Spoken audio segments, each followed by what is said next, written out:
Women have the power to transform this world. We can end crime and violence if we all agree to do one thing: share. Let's share our wisdom, share our time, share our talents, share our finances, but most of all, let's share our love. This is the Female Solution.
Good evening, and thank you for joining us this evening for the On-Air Daily News Hour. I'm Naima Latif, and if you've been paying attention for the last several months, of course, I've been certainly pushing a theme, and on the On-Air Daily News, we're reporting on something that we believe needs to happen everywhere. Grow what you eat. That's the theme. Of course, we have started a campaign for urban farming because it's time that we took responsibility for our food production. When many people panicked when it was stated that the SNAP benefits, that government food assistance program, was suspended, that gave us a chance to see how deeply dependent we have become on other people supplying our basic necessities. And yet, so many of us live where there is food growing possibilities because we have land, we have soil, we have the means to grow what we eat, but we've lost the knowledge.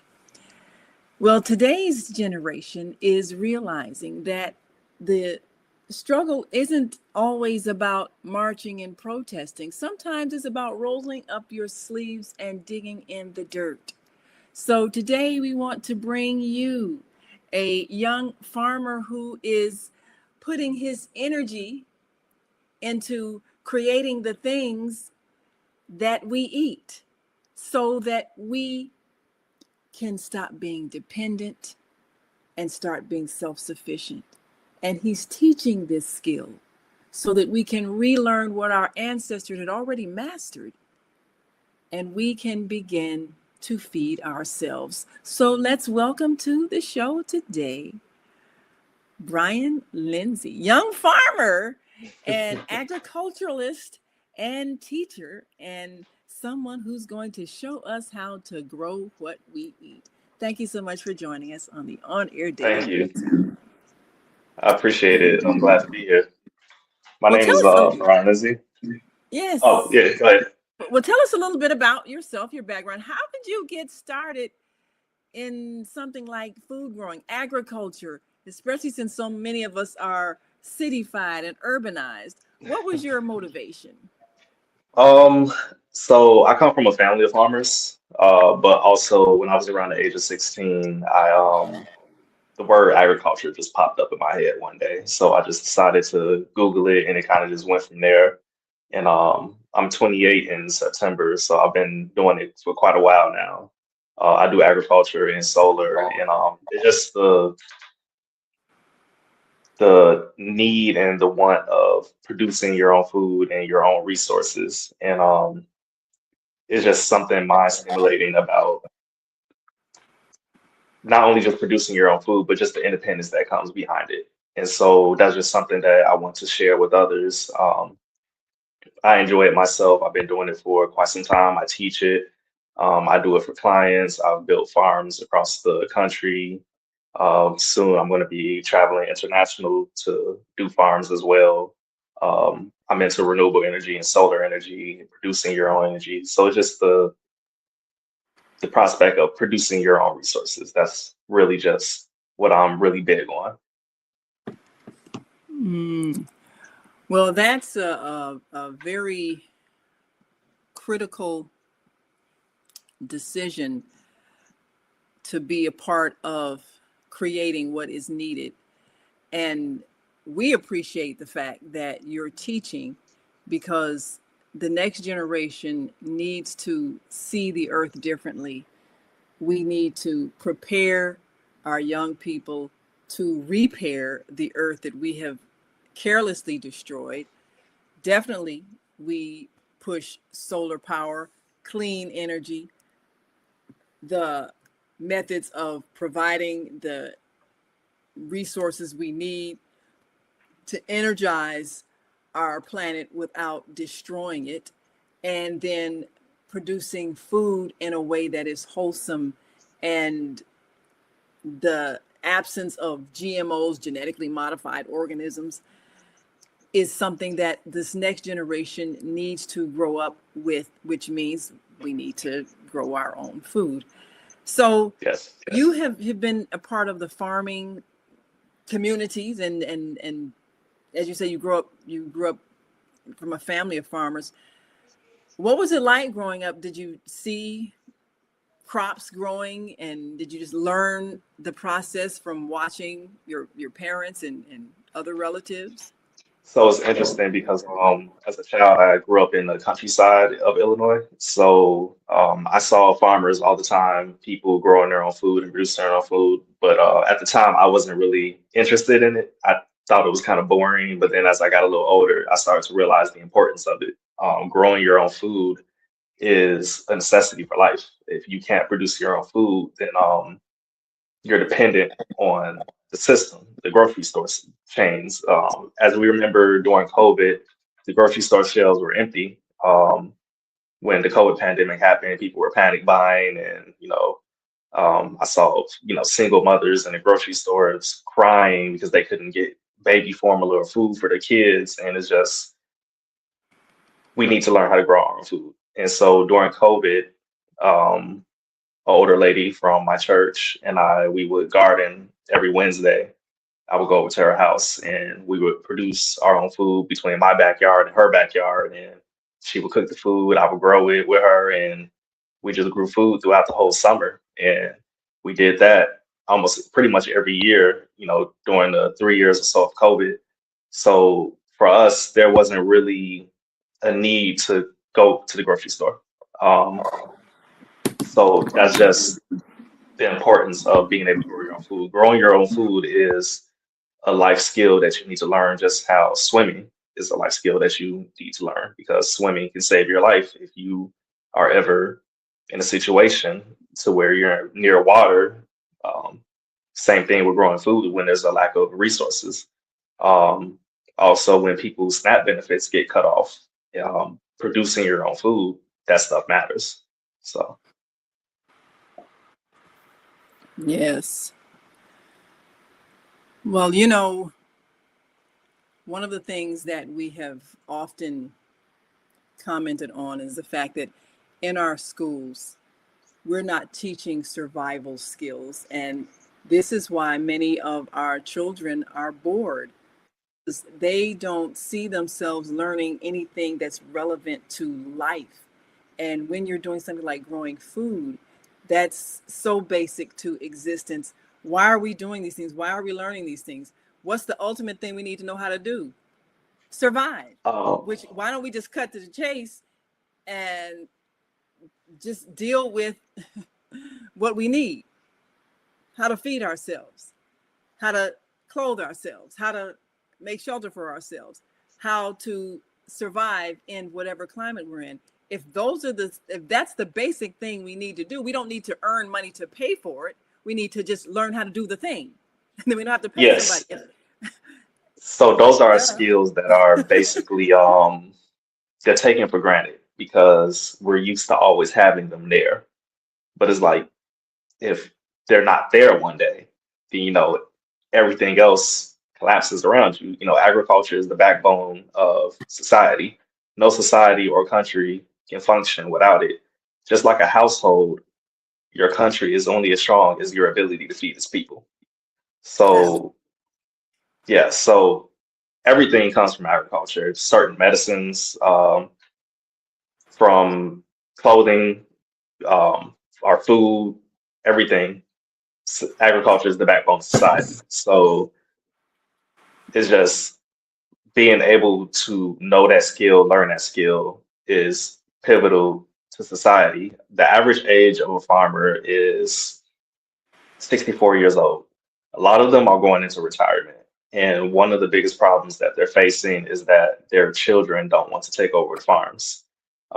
So a lot of farms are closing down. They're not producing anymore, and now we're relying on exports from other countries around the world. And so we still are an agricultural powerhouse, but not to the extent that we should be. We're very, very reliant on exports from other countries. And so a lot of these farmlands are shut down. They're being turned into new development or just completely just abandoned, not no longer used anymore. And to be honest with you, a lot of the food that comes from the farms anyway are GMO, and not good for you and sprayed heavily with pesticides. So producing your own organic food, um, is very pivotal to society.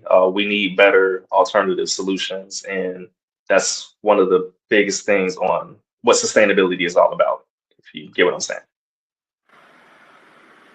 Yes. Yes. Well, absolutely. I think sustainability is pretty much what we're striving for right now. And the point that you made about the farmers and the age, that's kind of frightening. That's Yeah. one that's one profession that we don't need to see people retire from and leave with no one to take their place. So teaching young people is a critical need, especially because they are the ones that are going to inherit this planet.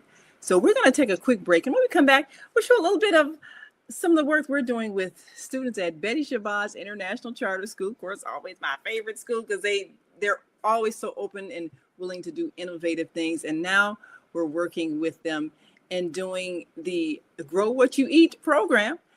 And they had such enthusiasm as they were learning about the process of growing food. We'll share a bit of that when we come back.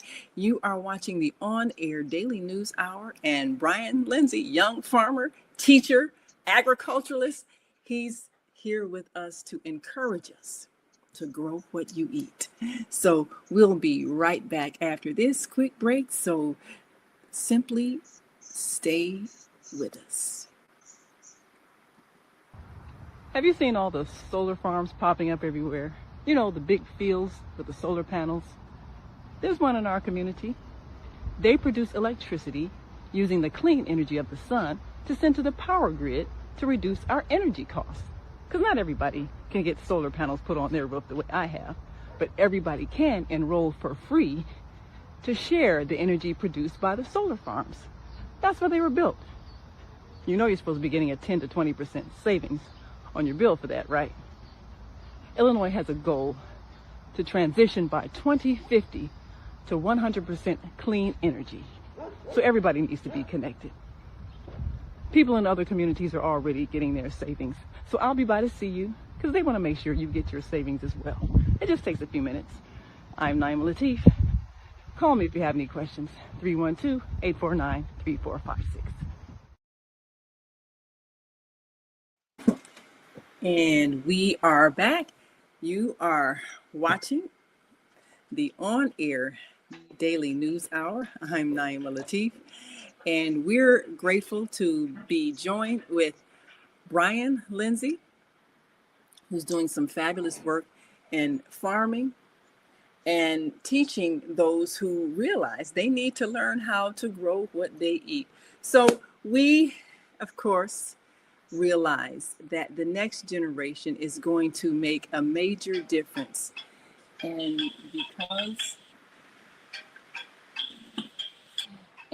because we are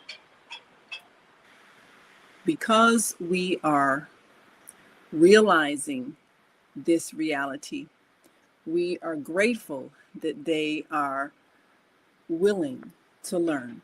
So let's take a little look at, we've got an organization, the Global Community Alliance, Indigenous Brothers and Sisters Building Communities. And we've been pushing the program, Grow What You Eat. We have a whole series on the Female Solution website.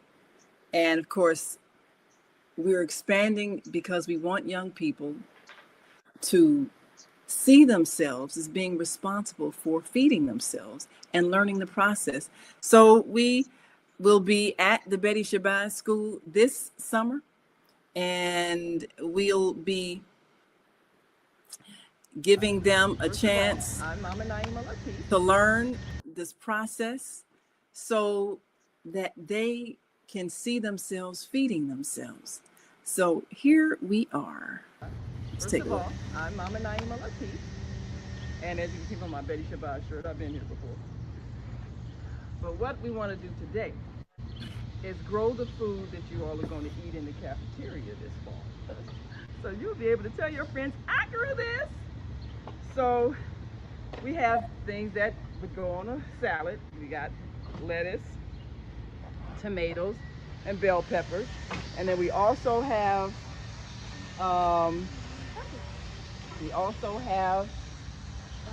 things that would go in your, lunch. Cabbage, collard greens. And we got something you all would have maybe for, little snacks. Strawberries. So we got fruit and vegetables and the things for a salad. Now what you may want to do is have one bed for each thing. Also, we'll probably, let me take these out. So this is the cabbage. And the strawberries, you can see strawberries already starting.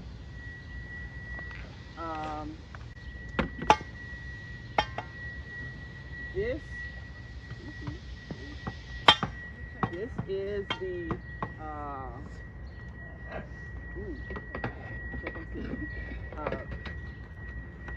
are we listening? Yes. This is the lettuce. We got romaine lettuce. Put this over here. This is the collard greens. Who all eats collard greens? Me. That's it? Just one person? You don't eat collard greens? And you don't eat collard greens? You don't eat collard greens? You don't eat collard greens? You don't either? Oh my God. And this is the tomatoes. I eat tomatoes. Good. Who all eat tomatoes? By itself? Well, you can always put the tomatoes in anything. I mean, how do it look? So this is the cabbage right here.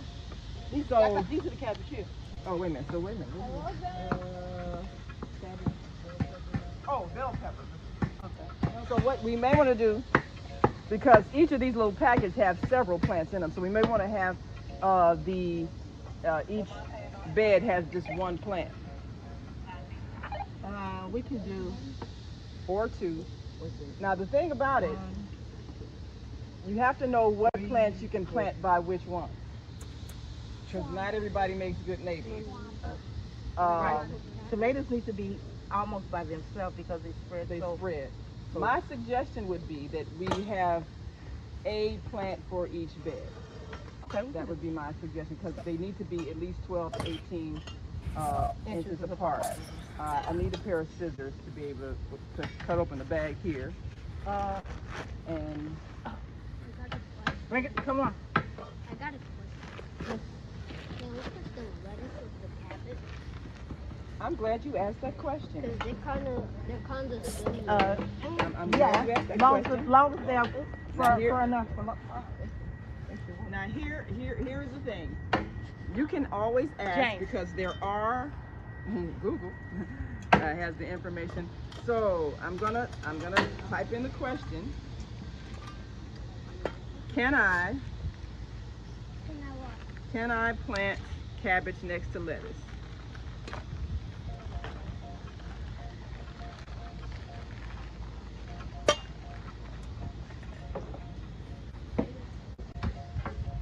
Hold it like this. Okay. Who had my last bucket? Micah. Okay. So you want to read what that says right there? Yes, cabbage and lettuce can be planted together. Okay. What all else does it say about that? Both are shallow-rooted, cool-season crops that enjoy similar growing conditions because lettuce matures much faster. Planting them together is a great intercropping strategy to maximize garden space. Very good. Okay.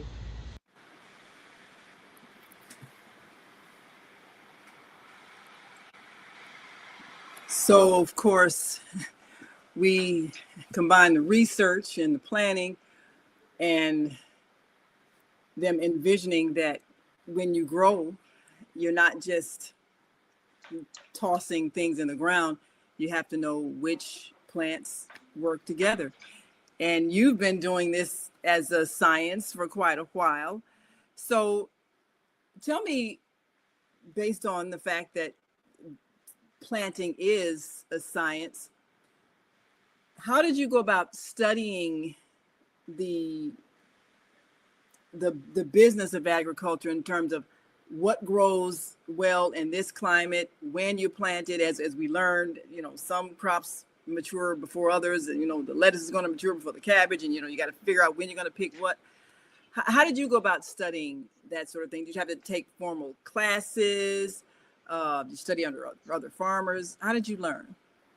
So I went to a Christian missionary training school, and while I was there, they had a agriculture development like course school there. So I took their class while I was down there in Tennessee. It was in Huntington, Tennessee, and that's where I learned agriculture development. So the man who taught me, he was a farmer from Grenada, and his wife was from Trinidad.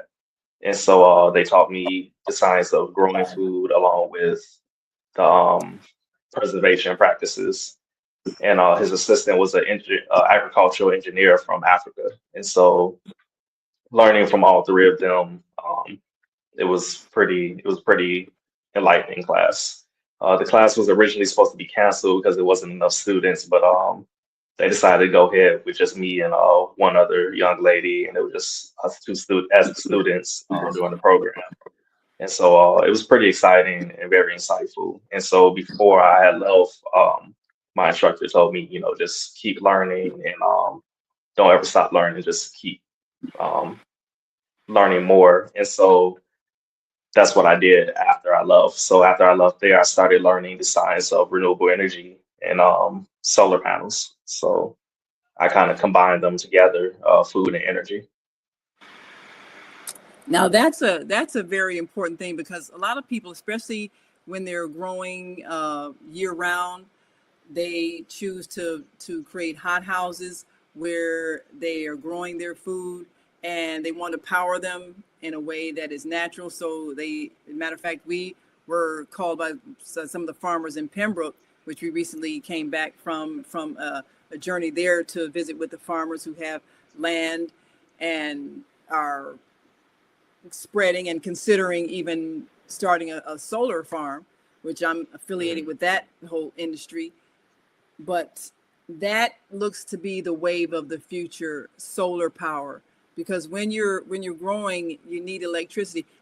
Before we take a break, explain some of the reasons why farming requires electricity and why you can see a cohesion between solar power and food growing.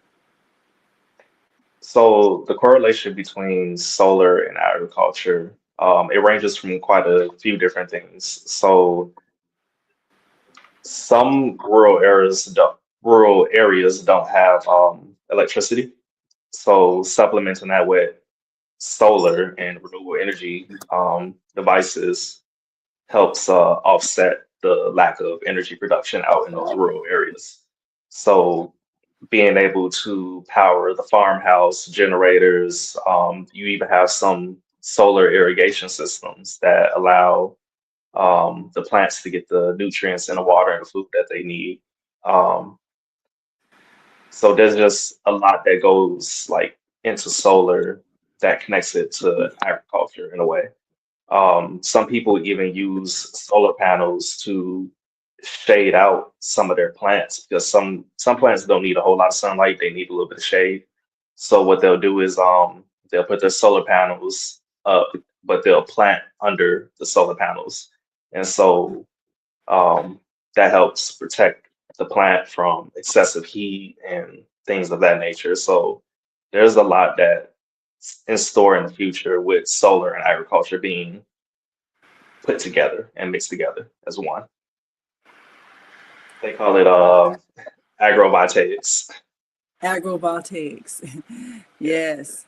Well, that makes a lot of sense, especially because when you look at what farmers need to do in producing food year round and being out in the rural areas where you don't have all of the ready technology, electric lines, and so forth, it makes sense to have other means of powering your operation because it's essential for our survival if farmers are going to grow food.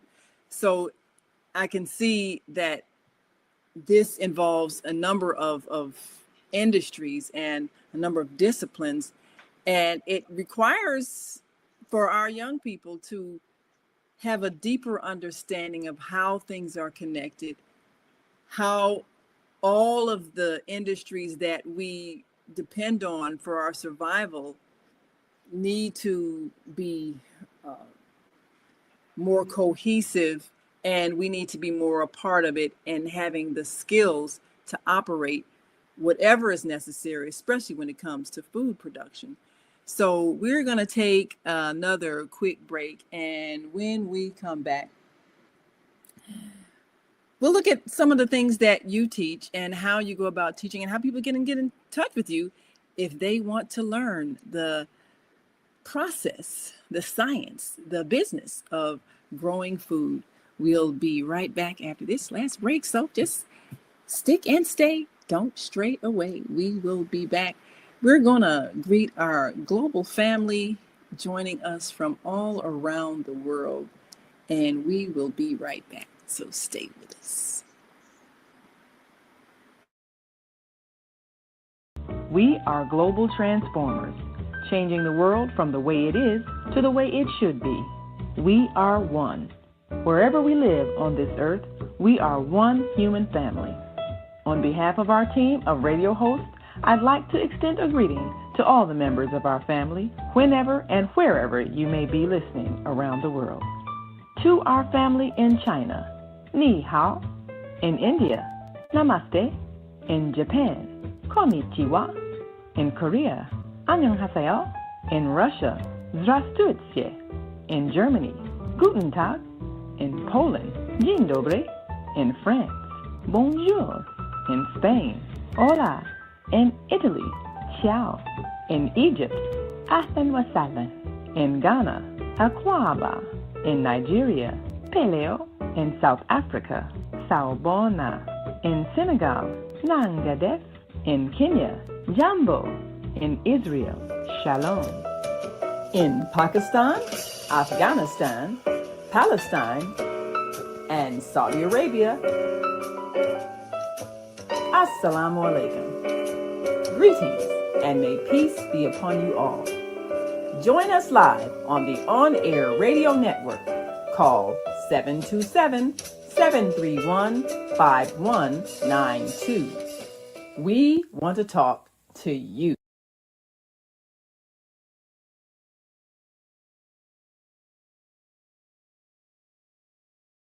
Yes, we want to talk to you and we want you to talk to us too.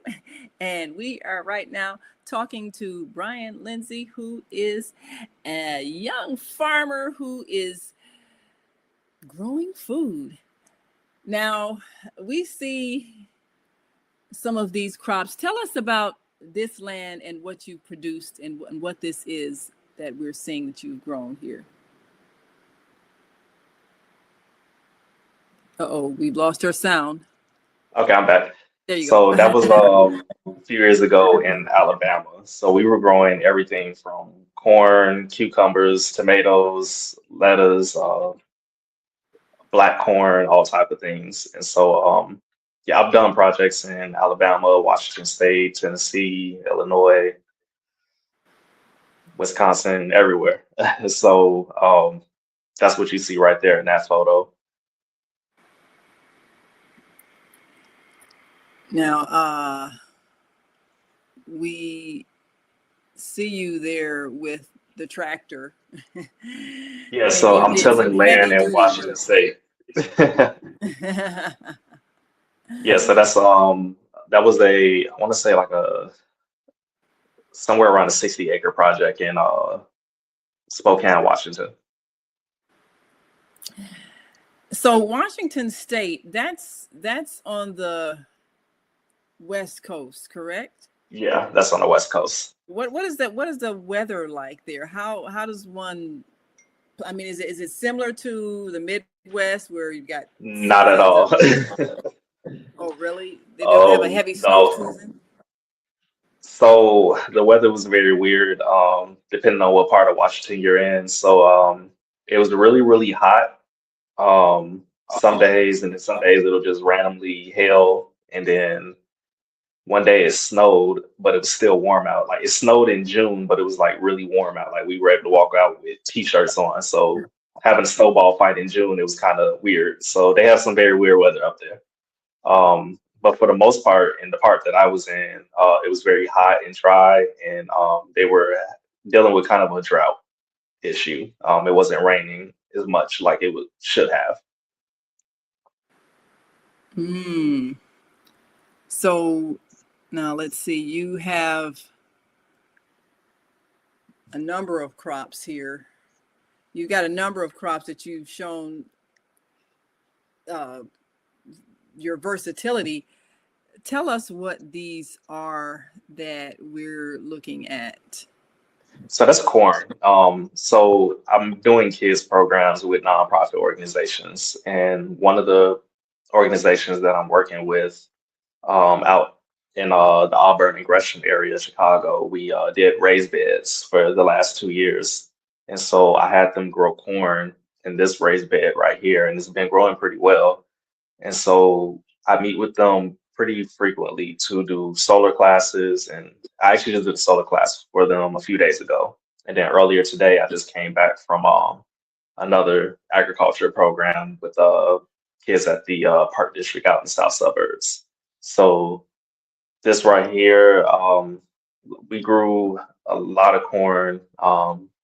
Most of them sprouted, and they're growing pretty big. So the kids programs have been going fairly well for the last several months. Well, actually, last several years, but this year was part of the year that we did the most. Well, then, that's very impressive because corn is such a major staple in the United States. And when you travel across the country, you will see fields and fields and fields of corn. So naturally, you need the equipment to be able to manage all of that space and all that corn growing. Who harvests the crops once they're grown? When you have fields and fields of corn, lettuce, tomatoes, onions, peppers, all those things, who does the harvesting, and how do people get the hired hands to pick all of that? Is it done by machines? Is it done by people? What are the ways that we actually get the food that comes out of the ground? So commercially, it's done by machines. Um, in my case, usually my client will do it, or I will do it depending on the circumstances. So the project that I did in Wisconsin, it was a combination of both me and my client um, harvesting the produce that we grew. Um, Now, as far as for the kids, I'm going to have them do it because I want them. I mean, they're the ones who planted it, so I want them to reap the benefit of being able to say, "Hey, I grew this." So it just That's everything just circumstantial. yes. Well, we want children to get the experience because they still think it's fun and it's exciting. We'll show you a little bit more of the Betty Shabazz students, but they are excited about it. So they don't see it as, oh, this is hard work. Oh, I don't want to do this. They think it's fun, which is good because they also are excited when they see the fruits of their labor. They see the food come out of the ground. They eat it, and then they really get the connection.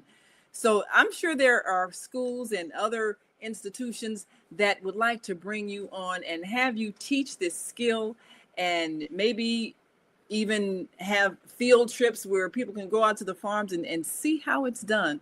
How do people get in touch with you if they want to have you come and hold a class or take their class someplace and teach them this process of food growing? How do they reach you? So they can reach me by email or they can text my number. So my business email is SolarEngenics. So it's SolarEngenics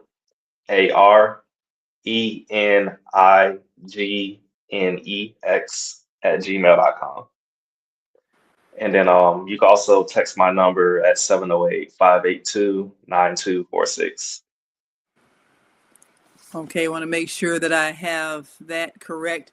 SolarEngenics, that's SOLAREN GINEX at gmail.com. GINEX, Engenics. Okay. At gmail.com. Mm-hmm. All right. Well, we will certainly put that on the screen. And one last thing, what is your next project that you're working on now? So right now I'm managing 6 projects. One with a nonprofit, one with another nonprofit, and one through the park district. And then got some adult classes coming up, and then international project coming up in a few months. So I'm going to be going to Senegal in Africa, the African country, to do some land development projects out there. So you're going to be going to Senegal, you say? Yes, to do a land development project for agriculture.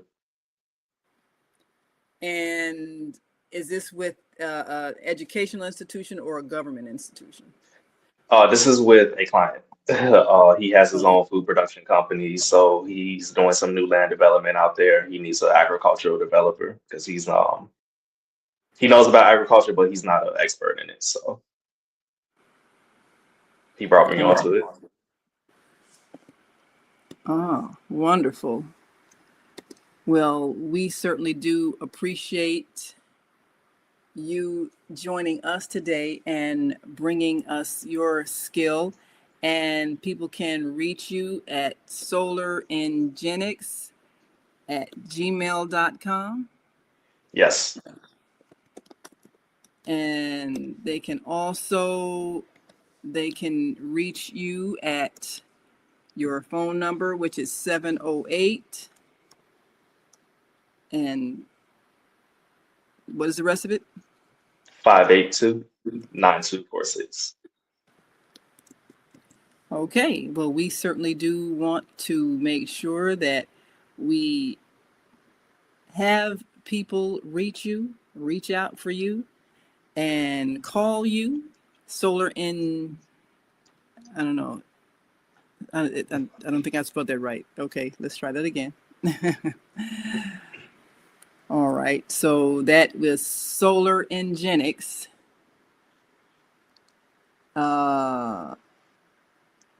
Engenics, all right, at gmail.com and 708-582-9245. 9246. 9246. All right, we don't want them calling the wrong people and getting someone else on the line. because we want them to talk to you. And we are grateful that you have joined us today to give us your wisdom, knowledge, and expertise. So now we got it right, correct? Yep, that's it. All right, that's it. Bryan Lindsey, farmer, agricultural expert, solar energy expert. Get in touch with him, have him come and speak to your classes and your organization and your institutions, because we are all about growing what we eat, and you need to grow what you eat as well. So we'll be right back after this last break. A little more on inspiring young people to grow what they eat. We'll be right back after this last break. And thank you so much, Bryan. We appreciate you for all that you do. And we'll be having you back as we introduce you to these young people and get them all excited about growing their food. Thank you for having me. Have a good day. All right. Thank you. We'll be right back. Stay with us. Welcome to Master Force with Mushim Suit.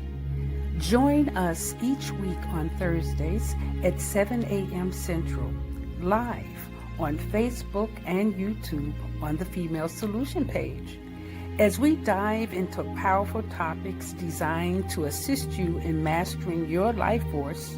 Our conversations feature a diverse lineup of experts, all dedicated to your growth.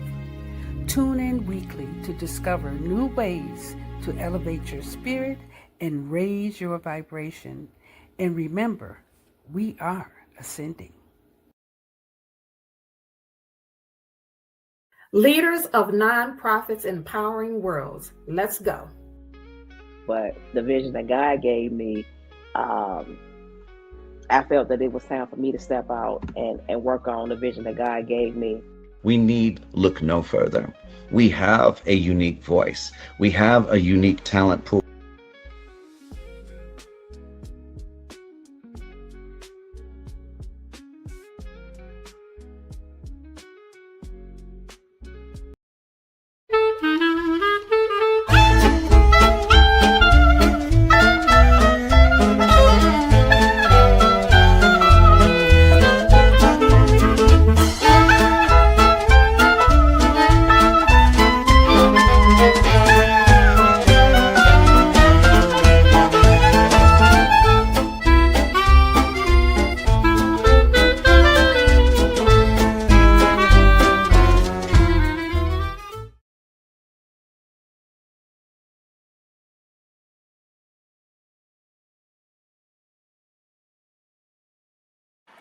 We are back, and you are watching the On Air Daily News Hour.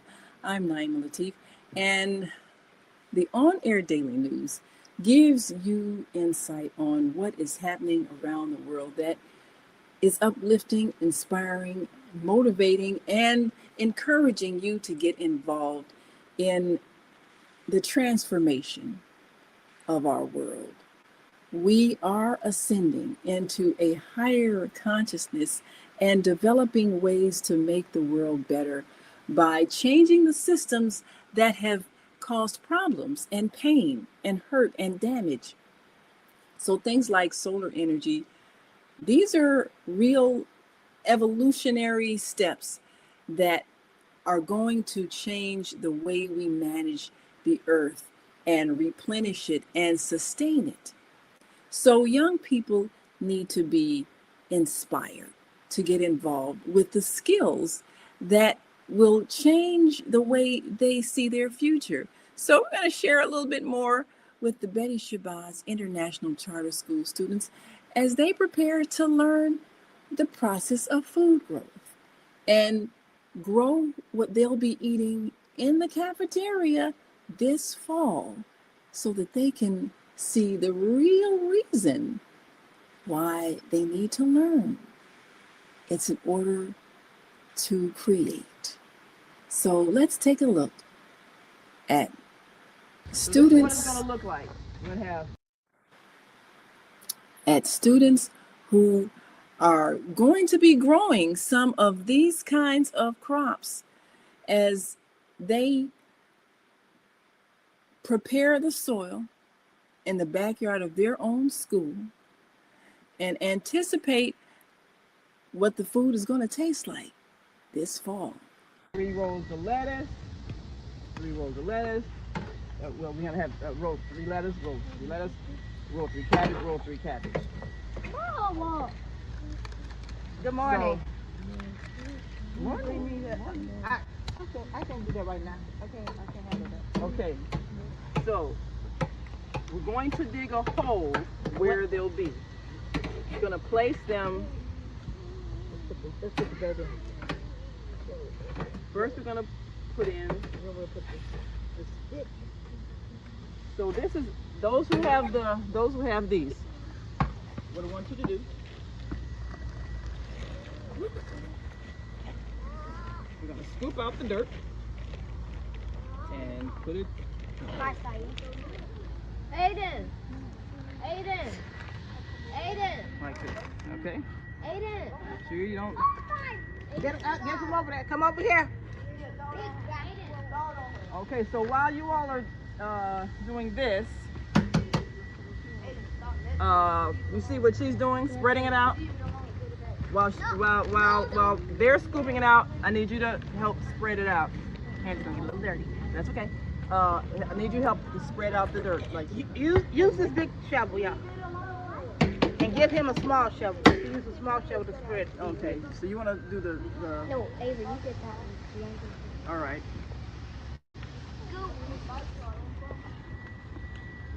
Then we pour. Yes. And then we spread it out. Yes. Like this. So the next. Just scoop. You scoop, and they gonna spread. Okay. Okay. So while they're doing this. Scoop out of the bag. And so I just scoop. So the next one we're planning, I'll work with them over here with the. I'm Renee. So this is the tomatoes. Want the tomatoes to be in the next one? Yeah. Okay. And then after the tomatoes, Over there.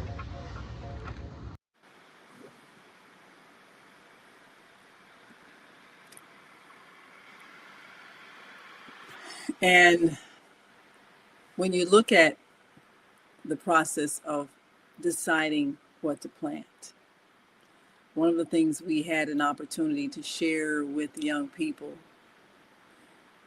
was the fact that plants can work together, just like people can work together.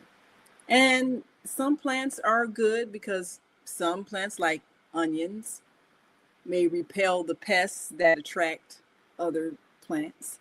So it's good to plant certain plants together. Some are not good together because they might be attracting the same kinds of plants and same kind of pests, the same kind of diseases. So sometimes you need to plant one type of vegetable to offset the attacks of various pests that might be attracted to another type of vegetable.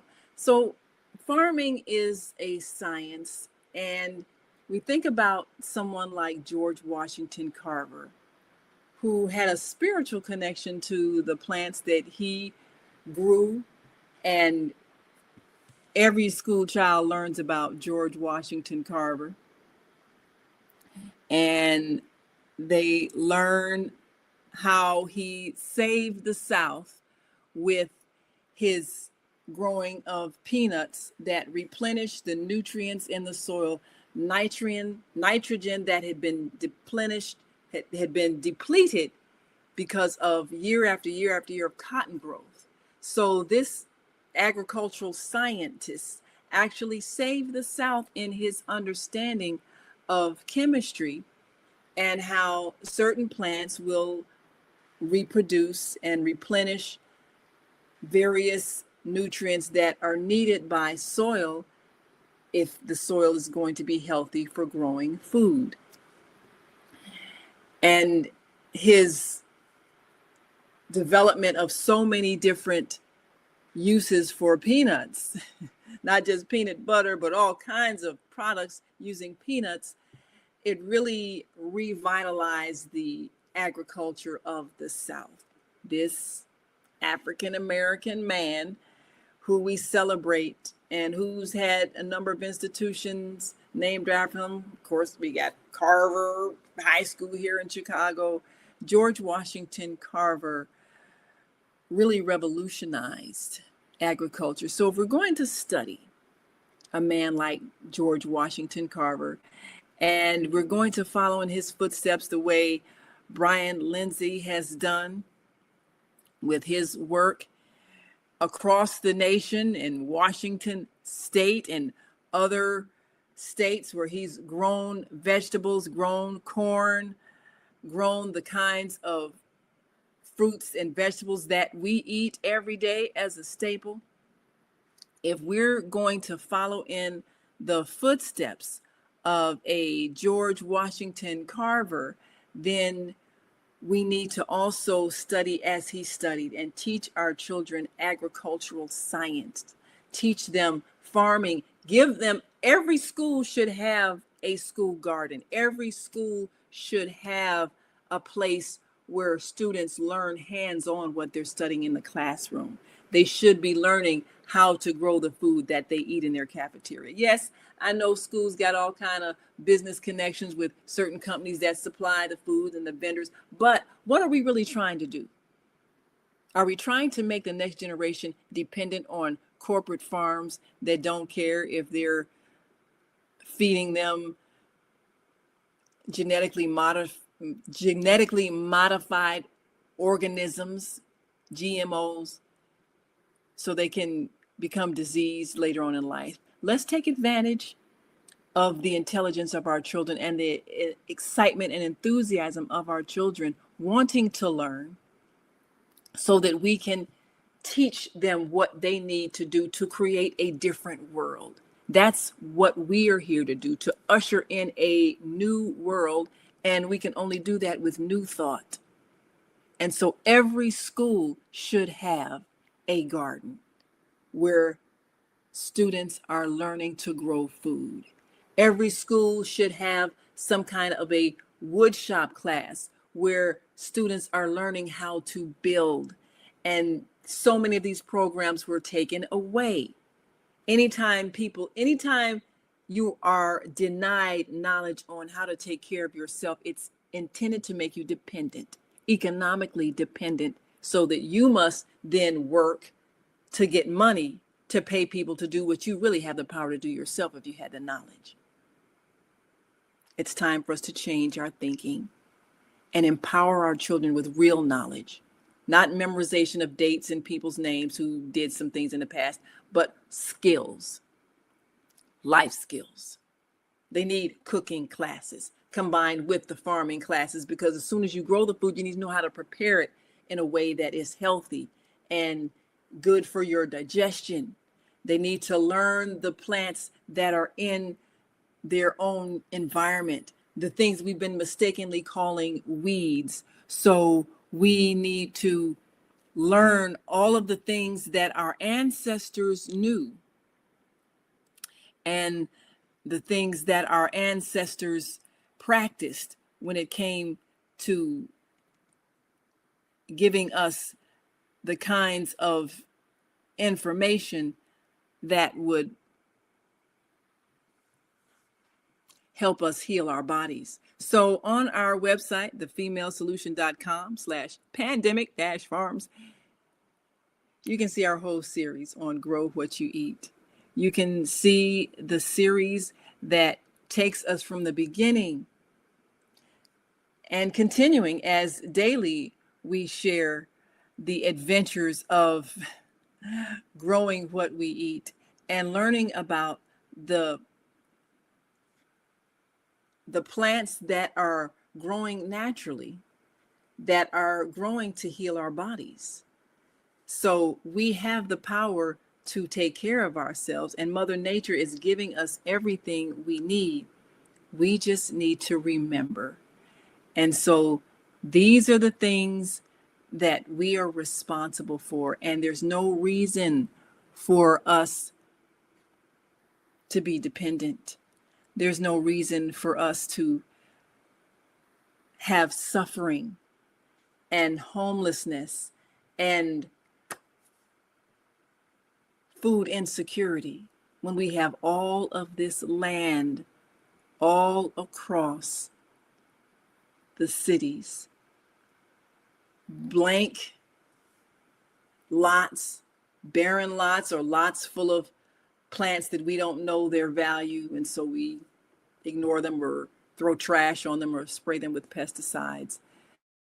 We are responsible for the world that we have trashed, and it's time for us to untrash it and turn it into the beautiful garden and oasis that it can be, that feeds everybody who needs to eat to live. And we are responsible for our condition of poverty if we don't look out and see all of these lots and recognize they are there for us to grow the food that we eat. Grow what you eat. That's the mark of a real free person, someone who can sustain themselves. So we look forward to continuing to share with you our Grow What You Eat series on the femalesolution.com/pandemic-farms. We remember back in 2020 when the pandemic hit, people panicked because they couldn't get to the grocery store. And as Bryan mentioned, they were going and hoarding food. Sometimes it's spoiled because they stuffed it in their cupboards, and the food rotted before they could actually eat it. So if we know better, we can do better, and we will have to do better just based on the fact that the world is changing, and we must make it change the way it needs to change. That means make it sustainable. Power our homes and our buildings and our enterprises with clean energy, solar energy, energy that is sustainable.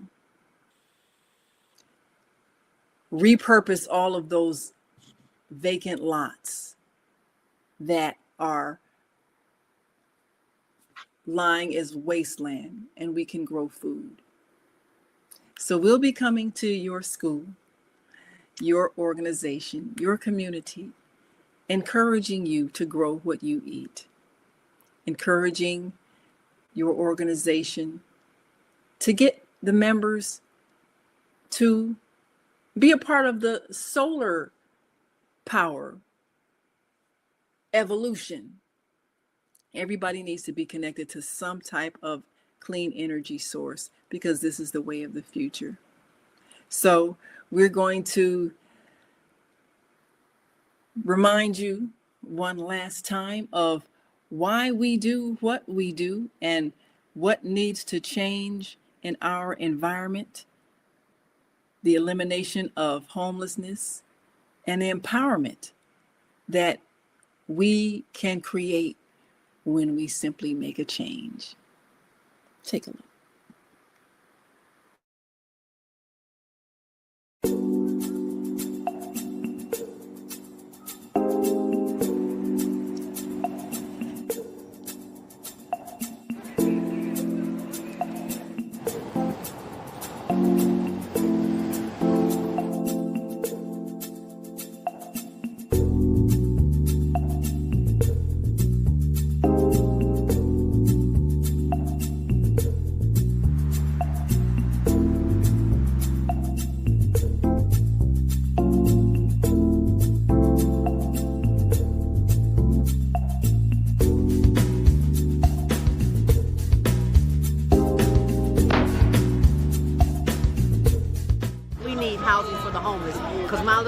In which we're doing this documentary for, Douglas Robinson, Your Death Will Not Be in Vain. He was a heck of a great dude. And I love Doug. Doug loved me. Just being around him, he had a good spirit. He was a healing person.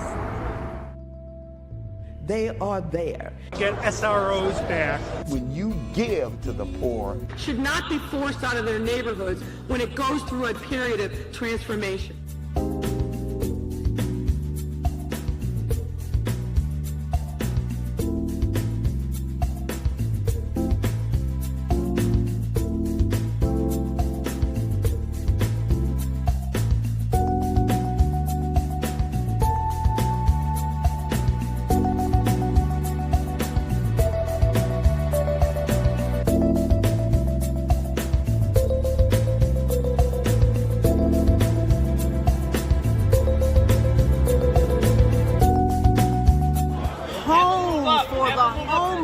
Because there are too many people who are losing their homes to taxes because they can't pay a $1,000 tax bill.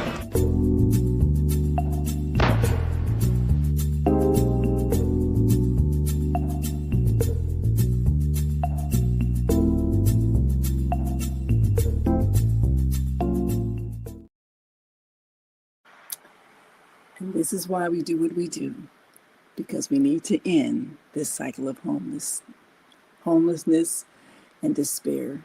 We have the power to make a change. Let's make it happen. I'm Naima Latif. Come on back tomorrow and join Master Force with Mushem Sut. Until that time, continue to shine your light. We've come to the end of our show today. If you missed any broadcasts, go to our website for the audio and video archives at www.thefemalesolution.com. On behalf of our team of radio hosts, I'd like to thank all of you who participated in today's discussions. And to our global family joining us from all around the world, we say thank you. To our family in China, xie xie. India, Dhanyavad. Japan, arigato. Korea, kamsamnida.